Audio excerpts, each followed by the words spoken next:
हाँ, बिस्मिल्लाहिर्रहमानिर्रहीम। अज़ीज़ तलबा अस्सलाम वालेकुम। उम्मीद है आप ठीक होंगे। क्लास 7 के लिए काफ़ी दिन के बाद एक वीडियो लेके आया हूँ।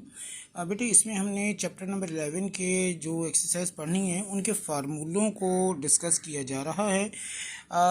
एक्सरसाइज 11.1 में आप पढ़ेंगे circumference of circle. What is circumference? Circumference कहते हैं जिस तरह से किसी भी स्क्वायर या रेक्टेंगल की ऑल साइड्स की मेजरमेंट को पेरीमीटर कहते हैं। इसी तरह से किसी भी सर्कल के घूम कर जब उसकी टोटल मतलब मेजरमेंट ली जाएगी इसे सर्कमफेरेंस कहते हैं। इस सर्कमफेरेंस को मालूम करने के लिए आपको इसका रेडियस चाहिए होता है। रेडियस क्या होता है कि अगर हम किसी भी सर्कल को दो हिस्सों में इस तरह से बांट दें कि उसका सेंटर से ये चीज़ होते हुए गुजरे, तो ये जो इसका हाफ लेंथ होगी ये इसका रेडियस कहलाता है। डायामीटर होता है, डायामीटर को दो हिस्सों में कर दें तो आपके पास रेडियस आ जाएगा, या 2 radius is equal to 1 diameter भी कह सकते हैं। तो अब आपके पास पहला फार्मूला बन जाएगा circumference of circle is equal to 2 pi R square. Pi की वैल्यू फिक्स है। पाई की वैल्यू जो है वो आपके पास है 22/7। ये आपको दी नहीं जाएगी, आपको याद रखनी है।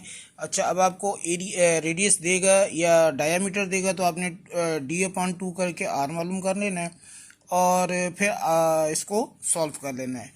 दूसरा आपके पास होगा एरिया ऑफ सर्कुलर रीजन। कोई भी सर्कुलर रीजन हो उसका आपने एरिया पता करना हो जैसे, तो उसके लिए आप क्या करेंगे, उसके लिए फार्मूला आपके पास हो जाएगा पाई आर स्क्वेयर।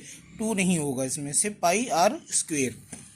तीसरा आ जाएगा surface area of prism. Prism type की कोई चीज़ें होती हैं उसका अगर आपने मतलब है एरिया मालूम क्या कहते हैं एरिया मालूम करना हो तो फिर आप क्या करेंगे, ये आपके पास देखिएगा ये इस टाइप की फिगर्स हो जाएंगी प्रिज्म टाइप की। तो इनके लिए आपके पास फार्मूला आ जाएगा 2 base area multiply by base of prism और मल्टीप्लाई बाय लेंथ। ये ऑल वैल्यूज़ लेके फिर आप ये आपको वैल्यूज़ दी भी जाएंगी तो आपने सरफेस एरिया ऑफ प्रिज्म की वैल्यूज़ जो है वो मालूम कर लेंगे। वॉल्यूम, किसी भी चीज़ का वॉल्यूम अगर आपने पता करना हो तो उसके लिए होता है length multiply with multiply height. Length और विथ जो है ये आपका एरिया ऑफ बेस भी कहलाता है, तो मल्टीप्लाई बाय हाइट हो जाएगा और length into with into height. Length with आपके पास लेंथ और विथ जो है लेंथ और विथ मल्टीप्लाई बाय हाइट हो जाएगा आपके पास। इसके बाद आ जाइए फिर नेक्स्ट चीज़ है area of curve surface area. कोई भी कर्व सिलेंडर, तो इसके लिए आपको 2 पाई आर एच उसका रेडियस और उसकी हाइट चाहिए होगी और इसकी मदद से आप किसी भी कर्व सिलेंडर जो है उसको आप उसका एरिया मालूम कर सकते हैं। देन नेक्स्ट चीज़ है एरिया ऑफ सर्कुलर सरफेस। कोई भी सर्कुलर सरफेस हो उसका अगर आपने एरिया पता करना हो तो उसके लिए आपने 2 पाई आर यानी आर का स्क्वायर हो जाएगा और पाई के साथ 2 के साथ इसका वैल्यू लगा के आप इसका एरिया मालूम कर सकते हैं।